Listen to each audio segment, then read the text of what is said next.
ఓం నమః శివాయ. ఓం నమో నారాయణాయ. ఓం శ్రీ స్వర్ణాకర్షణ కాల భైరవాయ నమో నమః. ఓం కాళకాలాయ విద్మహే కాళాతీతాయ ధీమహి తన్నో శ్రీ నరదృష్టి నివారణ కాల భైరవ దేవతాభ్యో నమో నమః. హరి ఓం.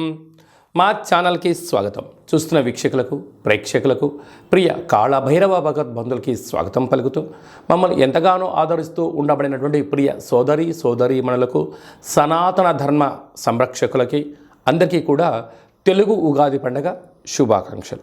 అలాగనే వసంత నవరాత్రుల ప్రారంభోత్సవ అమ్మవారి యొక్క ఆశీస్సులు. ఈ క్రోధినామ సంవత్సరం అంతనూ కూడా అందరికీ శుభం, జయం, లాభం జరగాలని శ్రీ నరదృష్టి నివారణ కాళభైరవ స్వామిని కోరుకుందాం, వేడుకుందాం. కనుక ద్వాదశ రాశుల్లో గ్రహ గమనాలు ఒకసారి వీక్షింపచేద్దాం. మేషరాశిలో బుధుడు మరియు గురు సంచార స్థితి, కన్యరాశిలో కేతు సంచార స్థితి, కుంభరాశిలో కుజుడు మరియు శని సంచార స్థితి, మీనరాశిలో రవి, శుక్ర, రాహు సంచార స్థితితో ఈ విధంగా ఉన్నాయి. ఈ సంవత్సరం రాజు కుజ భగవానుడు. మంగళవారం మనకు ఈ సంవత్సరం ఉగాది పండగ అవ్వడం వలన, రాజు కుజుడు అవ్వడం వలన నిత్యము రాజకీయ నేతలకు, సామాన్యులకు, ప్రతి ఇంట్లో ఉండబడినటువంటి కార్యక్రమ నిర్వహణ చేసే వారందరికీ కూడా అధిక శత్రు ప్రభావం అధికంగా ఉంటుంది. నిత్యము అంతర్గతమైనటువంటి భద్రతా లోపము, రక్షణ శాఖలో, న్యాయశాఖలో, అడ్వకేట్సు, పోలీసు, రక్షణ రంగాలలో వీరితో బాగా విపరీతమైన ఇబ్బందులు ఉండేటువంటి అవకాశాలు ఉన్నాయి.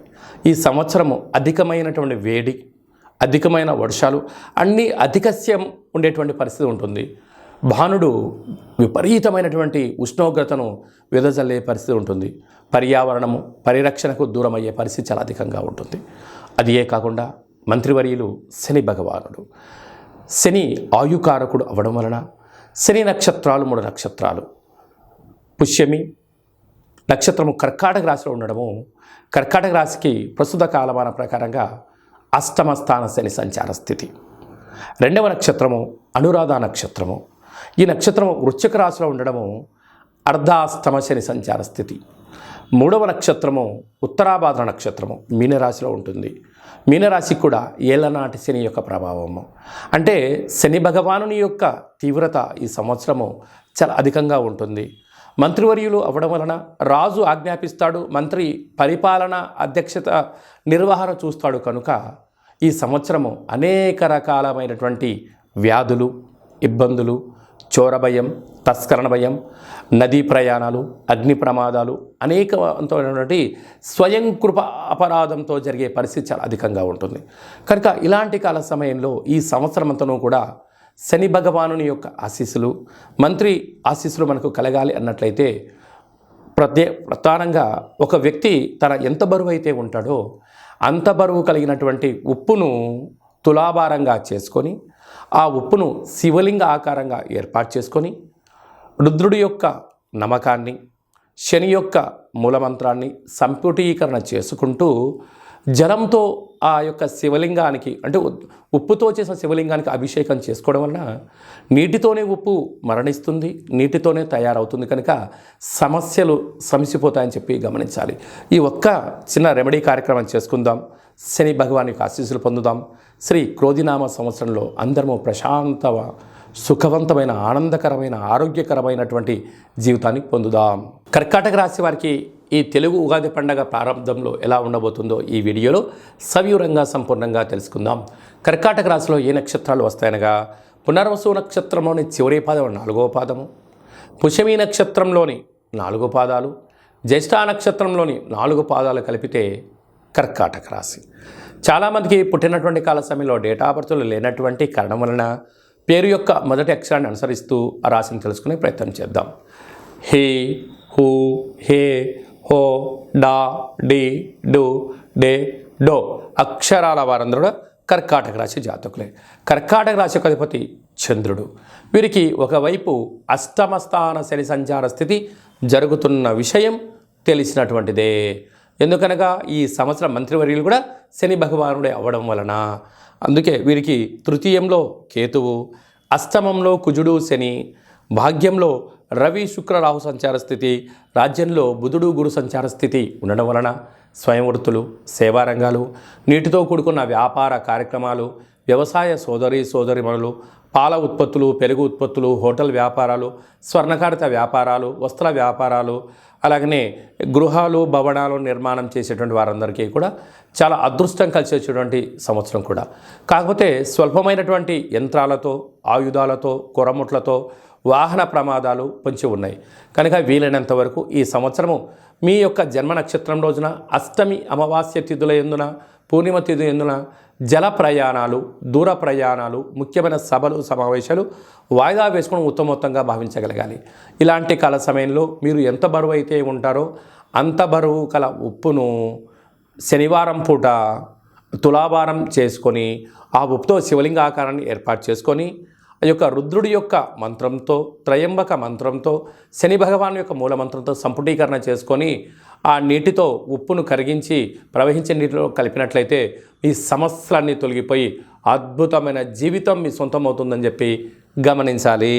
ఈ సంవత్సరము ఇంకనూ మనం విజయం సాధించగలగాలి అన్నట్లయితే రాజు కుజుడు అవ్వడం వలన మనకు వీలైనంత వరకు ఒక్కొక్క నెలలో 4 మంగళవారాలు ఉంటాయి. అలాగా సంవత్సరానికి 52 మంగళవారాలు మనకు వస్తాయి. కనుక వీలైనంత వరకు మంగళవారం ఉదయం 6 నుండి 7 గంటల వరకు కుజహోర జరుగుతూ ఉంటుంది. అలాంటి కాల సమయంలో మౌనం, కుజుడికి మంత్రం ఆరాధన చేయడం వలన, ఎరుపు బొత్తులతో దీపం వెలిగించడం వలన మనకు యోగదాయకం అని చెప్పి గమనించాలి.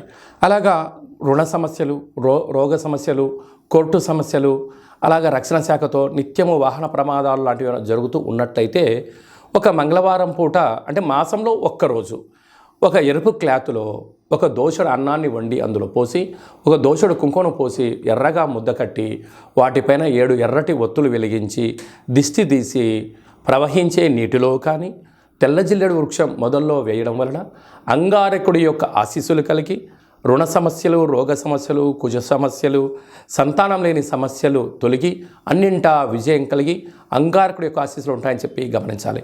ఇంకనూ కలియుగ కాలంలో కళవు వెంకటేశ్వర అన్నట్లుగా ఈ ఏడాదిలో ఒక్కసారైనా వెంకటేశ్వర స్వామిని స్మరించండి, ధ్యానించండి.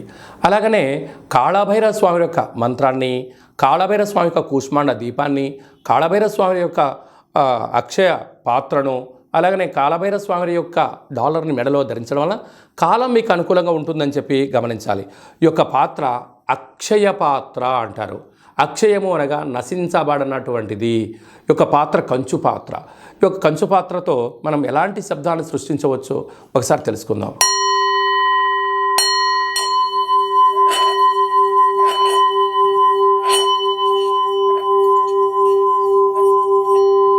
ఈ యొక్క ఓంకార శబ్దాన్ని ప్రతిరోజు ఉదయం స్నానం చేసిన తర్వాత 2 అగరబత్తులు వెలిగించి తిప్పి మీ మనసులో ఏదైతే కోరిక ఉందో 12 సార్లు కోరుకున్నట్లయితే సత్వరమే విజయం మీ సొంతం అవుతుంది. ఇంట్లో ఉండబడినటువంటి నరదృష్టి తొలగిపోవడం, ఇంట్లో ఉండబడిన జ్యేష్ఠాదేవి బయటికి వెళ్ళడం, బయట గ్రామంలో సంచరిస్తూ ఉండబడినటువంటి ధనలక్ష్మీదేవి గళ్ళు మంటూ మన ఇంటికి వస్తూ సిరుల సంపదకు మనమే కేంద్ర బిందులు అవుతామని చెప్పి గమనించాలి. ఈ అక్షయపాత్రతో పాటి ఒక కాళభైరవ స్వామి యొక్క పిరమిడు, డాలరు, కంకణము, అలాగే మీకు కాళభైరవ హోమాన్ని మీకోసమే ప్రత్యేకంగా చేయించి మీకు వాట్సాప్ కాల్ ద్వారా ప్రత్యక్ష ప్రసారంగా చూపించి అందజేయడం జరుగుతుంది. కనుక అక్షయ పాత్రను సొంతం చేసుకుందాం. సకల భూత ప్రేత పిచాచ బ్రహ్మర యక్షర యమదూత శాకిని డాకిని గ్రహ దోషాలు తొలగించుకుందాం. తంత్ర ప్రయోగాలకు దూరంగా ఉందాం. ఐశ్వర్యానికి స్వాగతం పలుకుతాం. అదే కాకుండా ఇంకనూ మనం విజయం సాధించగలగాలి అన్నట్లయితే మన యొక్క దేవాలయంలో నిత్యము 4 మంగళవారాలు, 4 శనివారాలు, అష్టమి, పూర్ణిమ, బహుళాష్టమి, అమావాస్య తిథులందున కాళభైరవ హోమం జరుగుతూ ఉంటుంది. కనుక ఆసక్తి గలవారు ఈ కిందనేమను సంప్రదించి మీరు అక్షయపాత్రను సొంతం చేసుకోగలరు. కాళభైరవ పూజా కార్యక్రమంలో కూడా పాల్గొన్నారు. మీ వ్యక్తిగత జాతకం తెలుసుకోవాలనుకుంటున్నారా? మీ పేరు, పుట్టినటువంటి తేదీ, నెల, సంవత్సరం, సమయాన్ని వ్రాసి మీరు పంపించగలిగినట్లయితే 100 సంవత్సరాల జాతకాన్ని సంపూర్ణంగా వ్రాసి పంపించి మీరు పుట్టినప్పుడు గ్రహ గమనాలు ఎలా ఉన్నాయి, ప్రస్తుతం ఎలా ఉన్నాయి, రాబోయే కాలంలో ఎలా ఉండబోతున్నాయో సవివరంగా సంపూర్ణంగా మీకు తెలియజేయడం జరుగుతుంది.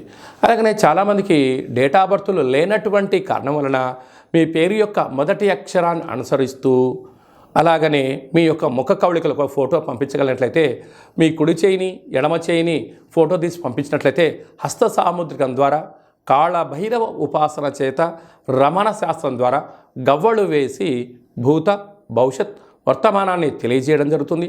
ఆధ్యాత్మికమైన సలహాలు సూచనలు ఇస్తూ మీరు అన్నింటా విజయం సాధించేంత వరకు మన యొక్క కాళభైరవ స్వామి యొక్క దేవాలయంలో నిత్యము మీ గోత్రనామాలతో అర్చన అభిషేక హోమ కార్యక్రమాలు చేయించడం జరుగుతుంది.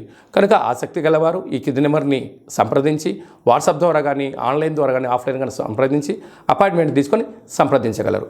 అలాగనే మీ అబ్బాయికి కానీ మీ అమ్మాయికి కానీ ఎంత ప్రయత్నం చేసినా వివాహం కుదుట పడట్లేదా, అనుకున్న సంబంధం రావడం లేదా అనుకున్న పరిస్థితుల్లో అబ్బాయి యొక్క జాతకంలో ఎలాంటి యోగాలు ఉన్నాయి, ఎలాంటి దోషాలు ఉన్నాయి, ఎలాంటి అమ్మాయిని కానీ ఎలాంటి అబ్బాయిని తెచ్చుకోవడంలో యోగాలు కలుగుతున్నాయో మీకు సవివరంగా గ్రహమైత్రి జాతి ఆ యొక్క పాదాలను సవివరంగా కూడా తెలియజేయడం జరుగుతుంది. అలాగే తరచూ భార్యాభర్తలు ఇంట్లో గొడవ పడుతున్నారా, ఎందుకు గొడవ పడుతున్నారు, వారి యొక్క పేర్లో ఏమైనా స్వల్పమైన మార్పులు చేయాలా, అలా తినే ఆహారంలో కానీ వేసుకునే వస్త్రాల్లో కానీ ఇంట్లో స్వల్పమైనటువంటి మంత్ర సాధన వల్ల చేయడం వలన ఆ భార్యాభర్తలు పార్వతీ పరమేశ్వరుల రూపంగా ఆ జన్మాంతము ఆయురారోగ్యాలు ఉండడానికి సలహాలు సూచనలు కూడా ఇవ్వడం జరుగుతుంది. మీకు అబ్బాయి కానీ అమ్మాయి కానీ పుట్టినట్టయితే వారి యొక్క పేర్లు తిథి ప్రకారంగా, వారం ప్రకారంగా, నక్షత్ర ప్రకారంగా ఎలాంటి ఆధ్యాత్మిక నామాలు పెట్టుకోవాలో కూడా మీకు తెలియజేయడం జరుగుతుంది. అందరికీ ఈ క్రోధినామ సంవత్సరంలో సర్వత్రా శుభం జయం లాభం జరగాలని కోరుకుంటూ ఆశీర్వచనం.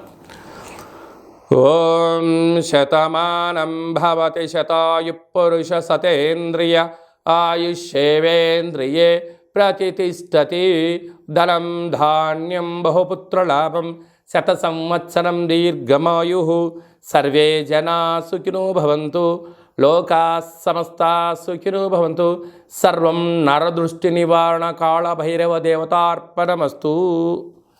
ఈ వీడియో మీకు నచ్చినట్టయితే లైక్ చేయండి, షేర్ చేయండి, మా ఛానల్ని సబ్స్క్రైబ్ చేసుకోండి. మేము చేస్తున్న వీడియోలు ఆధ్యాత్మిక వీడియోలు అందరికన్నా మొట్టమొదటిసారిగా మీరే చూడాలి అనుకుంటున్నట్టయితే గంట సింబల్ని ప్రెస్ చేయండి, ఆల్ అనే బటన్ తెలియచేయండి.